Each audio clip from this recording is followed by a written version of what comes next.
Wow, what a day! আমার একটা বক্তৃতা লেখা আছে, কিন্তু আমি ইমোশনে উল্টাপাল্টা করতে পারি, যাই না। 21শে পদক প্রদান অনুষ্ঠানের প্রধান অতিথি মাননীয় প্রধান উপদেষ্টা ডক্টর মোহাম্মদ ইউনূস, উপদেষ্টা পরিষদের সম্মানিত সদস্যবৃন্দ, পুরস্কারপ্রাপ্ত কবি, শিল্পী ও সাহিত্যিকবৃন্দ এবং উপস্থিত সুধীগণ, আমার আন্তরিক শুভেচ্ছা গ্রহণ করুন। Let me also express my sincere thanks to the Excellencies, ambassadors and dignitaries who have graced this event today. এবছর যারা 21শে পদকে ভূষিত হয়েছেন তাদের সবাইকে অভিনন্দন জানাই। রাষ্ট্রীয় পদক রাষ্ট্র কর্তৃক প্রদত্ত সম্মান। এই সম্মান প্রদানের মাধ্যমে রাষ্ট্র পরিচালনার দায়িত্বে যারা থাকেন তারা দেশের গুণী মানুষদের প্রতি কৃতজ্ঞতা জানিয়ে বলেন, আপনার অসামান্য কাজের জন্য জাতি আপনার কাছে কৃতজ্ঞ।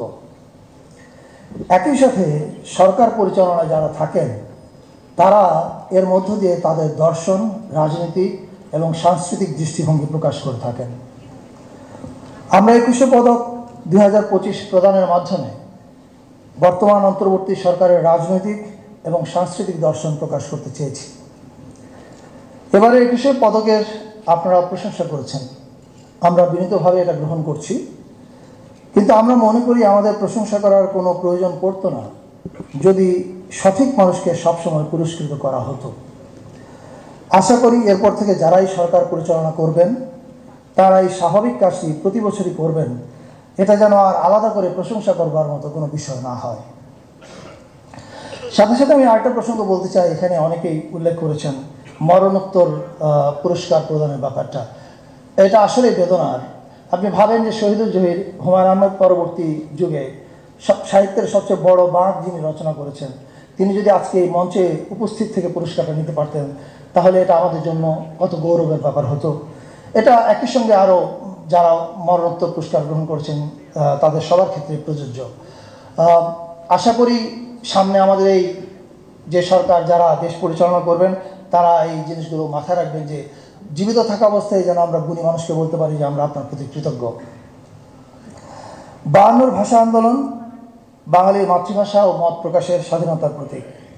একইভাবে 24-এর গণঅভ্যুত্থানও আমাদের স্বাধীনভাবে মত প্রকাশের অগ্নিস্মারক।